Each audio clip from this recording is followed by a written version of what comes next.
Oh, hi. Sorry, I didn't see you there. I was just reviewing my notes in my little notebook here about what to talk about for today's project. So, where to begin? In these past 4 weeks, specifically I, have examined world history, mostly European history, but within that, there's been one common unifying thing throughout all 4 weeks, and that is the overcoming of the struggle to survive. In ancient history, a lot of people's first inclination was, what can I do to survive? What can I do to live to the next day and to have kids? But now, around these times, specifically, it's really started with the Renaissance, which we covered in week 2. The struggle to survive isn't people's main priority anymore. It's more so of of course it's a priority, but now people were able to look forward to think of different things, to think of nationalism, suffrage, colonialism, to expand outside their small village borders and to investigate the world around them. So to start off, I'm just going to quickly go week by weeks. Week 1, we covered global wars such as the 7 Years' War, which was between the French and the English. And this relates to our theme of revolution and of expanding beyond our own sphere, because quite literally, I say we as the English, expanded beyond the borders of the motherland into the colonies, but even within the colonies kept expanding, because there was more to offer to life than just making a kid and continuing. There was land to have, there was things to do, there was opportunity everywhere. And so that also kind of reflects with another topic that was in week 1, which is the scientific revolution. And so with now these advancements we have in life and the quality of life, in the invention of things, there was an explosion of knowledge started in the Renaissance, specifically because of Gutenberg's printing press that was able to mass produce books so people could have literacy, and with literacy comes a more centralized flow of ideas. But with the scientific revolution, now people were thinking more critically. It wasn't just, do I have enough bread? It was, where does the bread come from? How do we make it? How can we make more of it? How can we sustain this resource? Who, what, where, when, and why? Let's form a hypothesis. Let's get things together. People began to truly think for the first time instead of just act.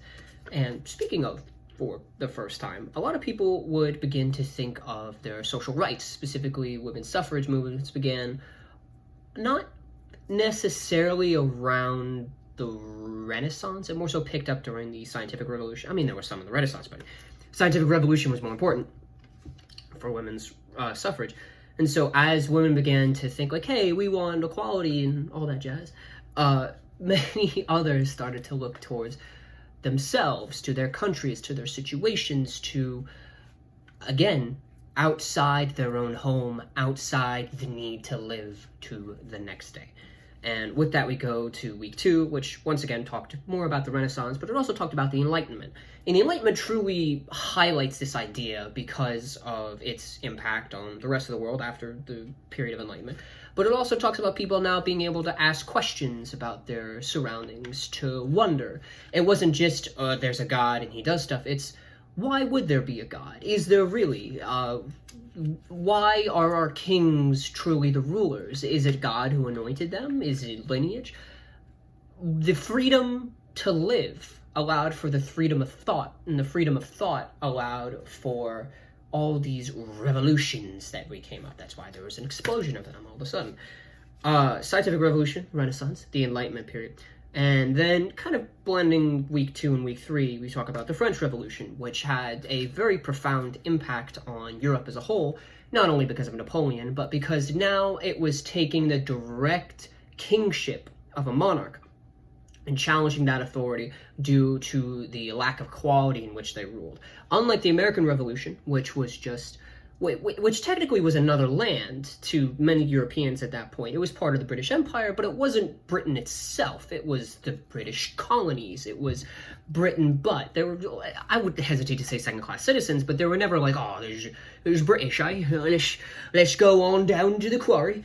So now with the French Revolution, and nationalism exploding during this time, as people wanted a country, a unifying part that wasn't just the king. The danger to kings of it spreading to other lands was huge, and so that's why the French Revolution had such a profound impact, because it truly grasped the attention of the European powers. This grasp of attention of European powers would, of course, lead to Napoleon, who changed the world by nearly conquering all of it until his fateful battle at Waterloo. And so Napoleon also had this impact on social rights, because when he came into leadership, things were no longer about circumstances of birth and within the military alone. It was about the merit. What could you bring to the table? What could you do to aid the army, not just who was your daddy and what does he do. So with all that, we go more into week 3 with the Industrial Revolution. The Industrial Revolution really improved the quality of life for many, but it also made it terrible. For example, child labor, when it first was created, caused the deaths and uncomfortability of millions, until eventually child labor laws were in place, which once again improved the quality of life.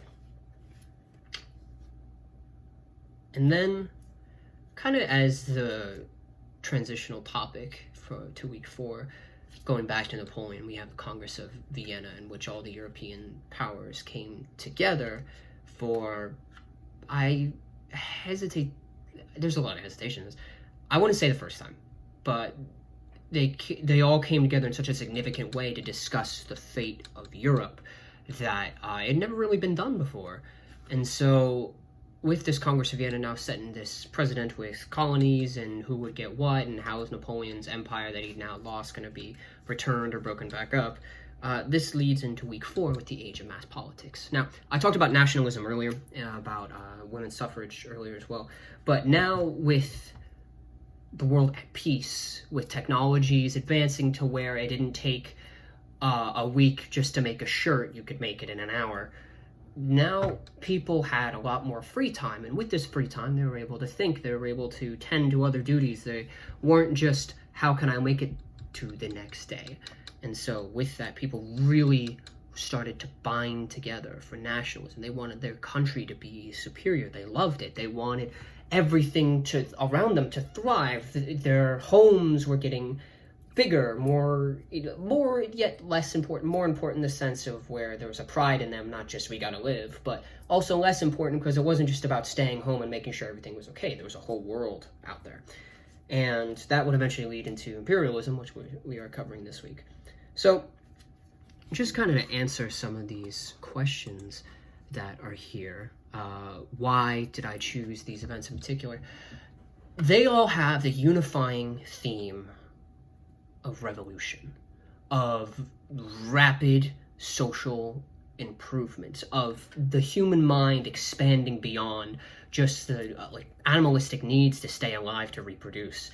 And the real reason I left out all the other information we covered is not that it doesn't aid to this topic, but it's sort of like adding a single grape to a fruit salad.